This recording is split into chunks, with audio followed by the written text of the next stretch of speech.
8.2 right circular cylinder. What is the right circular cylinder? ऐसा cylinder जिसका guiding curve यानी ये वाला पोर्शन सर्कल हो उसको राइट सर्कुलर सिलेंडर बोलते हैं। ठीक है, इसमें 2 टाइप के क्वेश्चन है। पहले टाइप 1 डिस्कस कर लेते हैं थ्रू एन एग्जाम्पल। ठीक है, एक एग्जाम्पल के थ्रू। ये एग्जाम्पल नंबर 3 है आपका। इसमें पूछ रखा है find the equation of right circular cylinder. आपको राइट सर्कुलर सिलेंडर की इक्वेशन फाइंड आउट करनी है। और क्या गिवन है? गिवन क्या है क्वेश्चन में? एक तो गाइडिंग कर्व की इक्वेशन दैट इज दिस जो क्वाड्रेटिक होगी, गाइडिंग कर्व की इक्वेशन मिलेगी, और दूसरा प्लेन की इक्वेशन मिलेगी। कौन से प्लेन की? इस प्लेन की। दिखाई दे रहा है आपको? ये मान लो ये ग्लास है आपका। ठीक है, तो ग्लास का जो बेस होता है वो प्लेन है, तो उस प्लेन की इक्वेशन गिवन होगी। ठीक है, और आपसे पूछेगा राइट सर्कुलर सिलेंडर की इक्वेशन बताओ। अब आपको पता है कि सिलेंडर बनता किससे है? Cylinder is the surface generated by the generating line, है ना। जनरेटर लाइन होती है जो एक सरफेस जनरेट करती है जिसको सिलेंडर बोलते हैं। तो अगर मुझे जनरेटर लाइन की इक्वेशन मिल जाए तो सिलेंडर की निकालना ईजी हो जाएगा।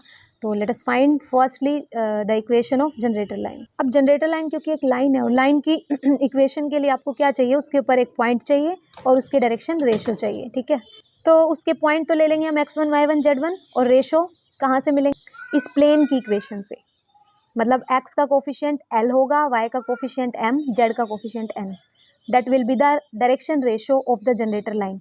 ऐसा क्यों भाई? प्लेन वाले जो है वो जनरेटर लाइन के डायरेक्शन रेशो कैसे हो सकते हैं? क्योंकि किसी भी प्लेन के जो डायरेक्शन रेशो होते हैं ना, वो क्या होते हैं? उसके ऊपर नॉर्मल के डायरेक्शन रेशो। प्लेन के डायरेक्शन रेशो मीन्स प्लेन के ऊपर जो नॉर्मल लाइन है उसके डायरेक्शन रेशो।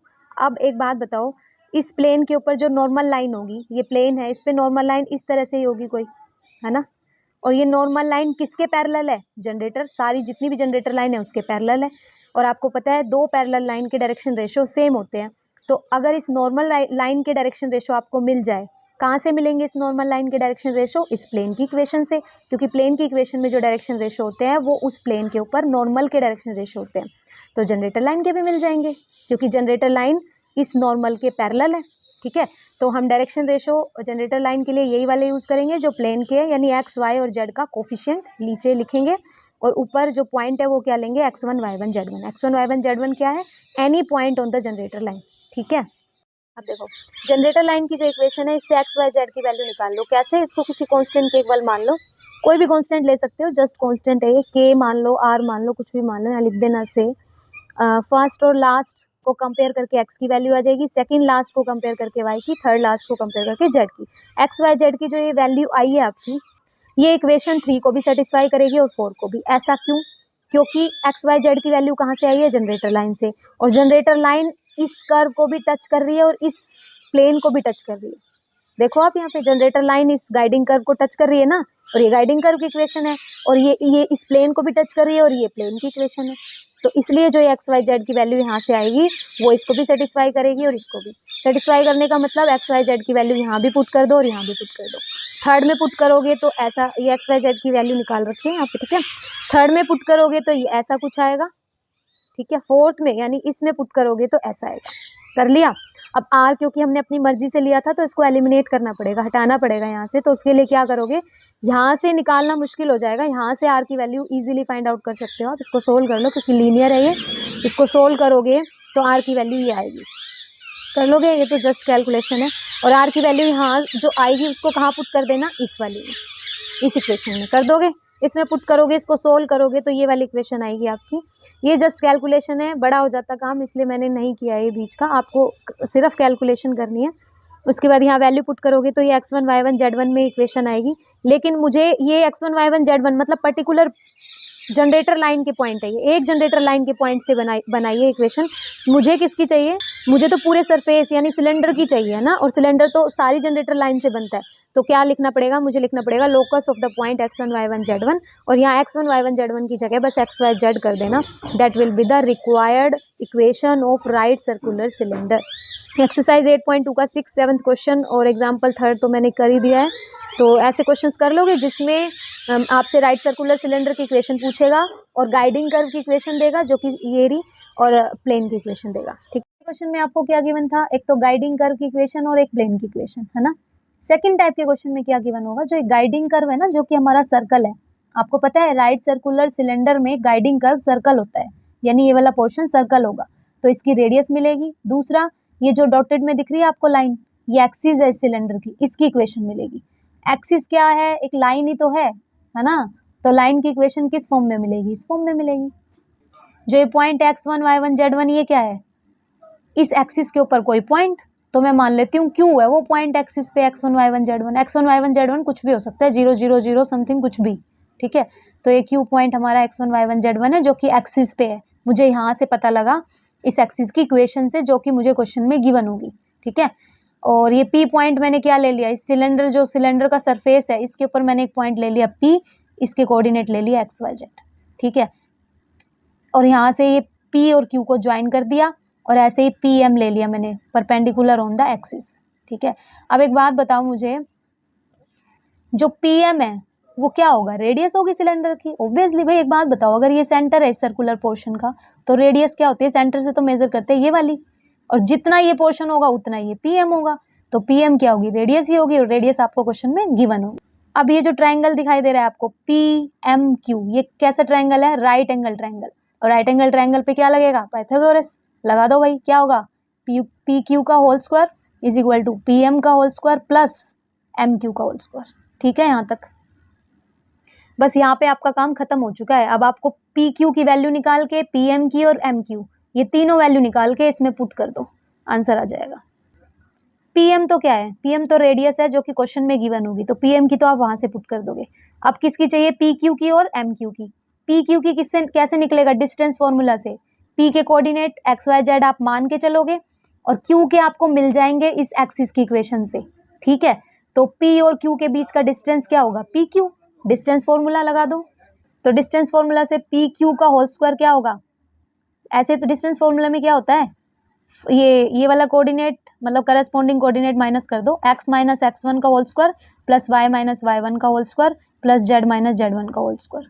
और ये PQ की वैल्यू निकालनी हो तो अंडर दी रूट कर दो, लेकिन मुझे PQ स्क्वायर की चाहिए तो इसलिए रूट मत लगाओ, PQ स्क्वायर की भी वैल्यू आ गई, PM की भी आ गई।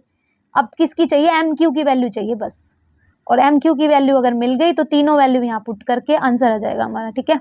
अब देखो MQ की भी हम डिस्टेंस फॉर्मूला से निकाल लेते अगर मेरे पास M के कोऑर्डिनेट होते तो, लेकिन M के कोऑर्डिनेट नहीं है, तो अब मेरे पास एक कोऑर्डिनेट है और मुझे इन दो पॉइंट के बीच का डिस्टेंस निकालना है, तो किस वाले कॉन्सेप्ट से निकालेंगे, प्रोजेक्शन वाले कॉन्सेप्ट से, क्योंकि डिस्टेंस फॉर्मूला से तभी निकल पाता है जब दोनों के कोऑर्डिनेट हो। मेरे पास दोनों M और Q दोनों के कोऑर्डिनेट नहीं है, सिर्फ Q के है, तो मैं कैसे निकालूंगी, प्रोजेक्शन वाले कॉन्सेप्ट से। प्रोजेक्शन क्या होता है वो देख लेते। प्रोजेक्शन क्या है, परछाई, परछाई को एक तरह से प्रोजेक्शन बोलते हैं।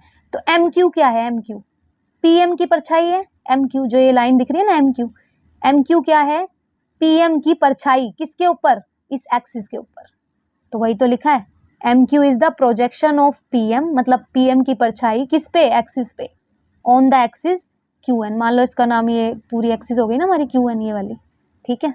अब ये निकालते कैसे, ये तो बता दिया मैंने आपको कि भाई MQ क्या है, PM की परछाई है इस एक्सिस के ऊपर, PM की परछाई है जो वो है MQ।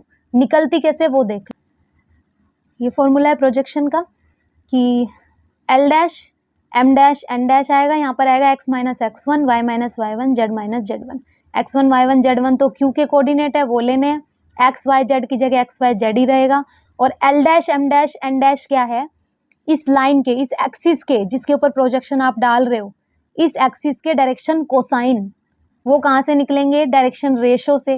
डायरेक्शन रेशो कहाँ से आएंगे, इससे, ये आपको गिवन होगी ना एक्सिस की इक्वेशन क्वेश्चन में, तो इसमें डायरेक्शन रेशो ये वाले होंगे ना LMN, इससे डायरेक्शन कोसाइन कैसे निकालोगे, L ओवर, मतलब पहला डायरेक्शन कोसाइन निकालना है तो L का यूज करोगे, क्या लिखोगे, L over under the root L square plus M square plus N square. ऐसे दूसरा डायरेक्शन कोसाइन यानी कि M डैश क्या होगा, M over L square plus M square plus N square under the root, ऐसे ही N dash, L dash M dash N dash क्या हो जाएंगे, इस एक्सिस के डायरेक्शन कोसाइन जो कि प्रोजेक्शन में यूज होंगे, यहाँ लिखने हैं आपको L dash M dash N dash. यहाँ x minus x1 y minus y1 z minus z1, x1 y1 z1 Q के कोऑर्डिनेट होंगे जो कि आपको इसी एक्सिस वाली इक्वेशन से मिलेंगे, ठीक है। प्रोजेक्शन निकाल लोगे, तीनों की वैल्यू यानी MQ की, PQ की और PM की, तीनों की वैल्यू यहाँ पुट कर दो और उसको सोल्व कर दो। सोल्व करने के बाद आपको रिक्वायर्ड इक्वेशन मिल जाएगी राइट सर्कुलर सिलेंडर की। एक एग्जांपल देख लेते, ये एग्जाम्पल है आपका, राइट सर्कुलर सिलेंडर की इक्वेशन पूछ रहा है जिसमें रेडियस, यानी रेडियस तो आपको 4 दे रखी है और एक्सिस की इक्वेशन ये दे रखी है। आप कहोगे मैम ये उस फॉर्म में तो नहीं है, उसी फॉर्म में तो है। एक्स वाई जेड का कोफिशिएंट 1 होना चाहिए यहाँ, तभी उस फॉर्म में बनेगी ना। ये किस फॉर्म में, इस वाली फॉर्म में, ठीक है। तो बना लो एक्स वाई जेड का कोफिशिएंट 1 नहीं है तो कैसे, पूरी को 2 से डिवाइड कर दो, इस पूरी को जो लिखी हुई है पूरी को 2 से डिवाइड करोगे तो यहाँ तो आ जाएगा x/2, यहाँ पर 2 हट जाएगा तो y आएगा खाली, और यहाँ आएगा -z/2, और ये माइनस को भी नीचे ले आना क्योंकि एक्स वाई जेड का कोफिशिएंट 1 होना चाहिए, तो माइनस को नीचे ले आओ, -2 हो जाएगा। y के नीचे कुछ भी नहीं है तो क्या हो गया 1। अब ये x1 y1 z1 बताओगे क्या, इसको इससे कंपेयर करना, इस वाली से, तो x1 y1 z1 क्या हो गया 0। किसको, इसको, फर्स्ट इक्वेशन को कंपेयर करो इससे, तो x1 y1 z1 की वैल्यू क्या आ जाएगी 0, और lmn की क्या हो जाएगी, यानी नीचे वालों की 2 1 -2 लिख लिए मैंने, डायरेक्शन रेशो हो जाएंगे 2 1 -2, ठीक है। x1 y1 z1 आपके 0 0 0 हो जाएंगे। डायरेक्शन कोसाइन पहले ही निकाल लिए ये रे, ठीक है, क्योंकि काम आएंगे प्रोजेक्शन में तो निकालने पड़ेंगे। तो डायरेक्शन कोसाइन कैसे निकालता है, 2 डिवाइडेड बाय 2 का स्क्वायर, 1 का स्क्वायर और इसका स्क्वायर अंडर द रूट, ऐसे ही है, ऐसे ही। डायरेक्शन कोसाइन डायरेक्शन रेशो से निकालने आपको आने चाहिए, लोअर क्लासेस का काम है, ठीक है। अब देखो ये डायरेक्शन कोसाइन हो गए। अब देखो डायग्राम बनाया मैंने, ये हमारा क्यू है ना, क्यू पॉइंट में कोऑर्डिनेट क्या आएंगे, x1 y1 z1, x1 y1 z1 क्या है हमारे 0 0 0, यहाँ पे x माइनस कुछ भी नहीं है तो भाई 0 है ना, x माइनस x1 होता है ना, कुछ भी नहीं है तो 0। ऐसे y माइनस y1 होता है, इसमें देखो बताया था आपको ये रहा, तो y माइनस कुछ भी नहीं है तो 0, ऐसे z माइनस कुछ भी नहीं है तो 0। तो q के कोऑर्डिनेट हो गए 0 0 0। p का हम x y z ही लेते हैं हमेशा, इसका नाम m रखते हैं। pm हमारी रेडियस होती है और रेडियस हमें दे रखी है 4। अब हम अपना इस पे लगा देंगे क्या, पाइथागोरस, तो पी क्यू का स्क्वायर क्या हो गया, एम क्यू का स्क्वायर प्लस पी एम का स्क्वायर, कर लोगे। पी एम की वैल्यू क्या है, पी एम यानी ये वाला पोर्शन क्या है, रेडियस, जो कि हमें 4 गिवन है, ये लिख ली। ऐसे पी क्यू का स्क्वायर निकाल लो, पी क्यू का स्क्वायर कैसे निकालोगे, डिस्टेंस फॉर्मूला से, एक्स माइनस 0 का whole square plus y minus 0 का whole square plus z minus 0 का, ये पी क्यू का होल स्क्वायर आ गया। अब आपको क्या निकालना है, क्यू एम, यानी ये एम क्यू कह दो या क्यू एम, ये क्या है, परछाई है किसकी, पीएम की, पीएम की परछाई है इस एक्सिस के ऊपर, तो वही लिखा है मैंने कि projection of PM on the axis, ठीक है। वो कैसे निकलता है, डायरेक्शन कोसाइन आएंगे यहाँ, तो यहाँ पर और यहाँ पर डायरेक्शन कोसाइन, और यहाँ क्या आएगा x minus x1 y minus y1 z minus z1, x1 y1 z1 क्या है 0 0 0, यानी q के कोऑर्डिनेट, ठीक है। तीनों वैल्यू आ गई आपके पास, pm pq और qm, तीनों की वैल्यू इस सेकंड इक्वेशन में पुट करो। पुट करने के बाद ये आएगा आपका, सोल्व कर लेना इसको और ये सोल्व कर लेना, ये रिक्वायर्ड इक्वेशन हो जाएगी राइट सर्कुलर सिलेंडर की, जस्ट कैलकुलेशन है। तो 8.2 का कंप्लीट कॉन्सेप्ट हो गया, कोई डाउट हो तो मेरे से पूछ लेना। अब 8.3 का देख लेते हैं।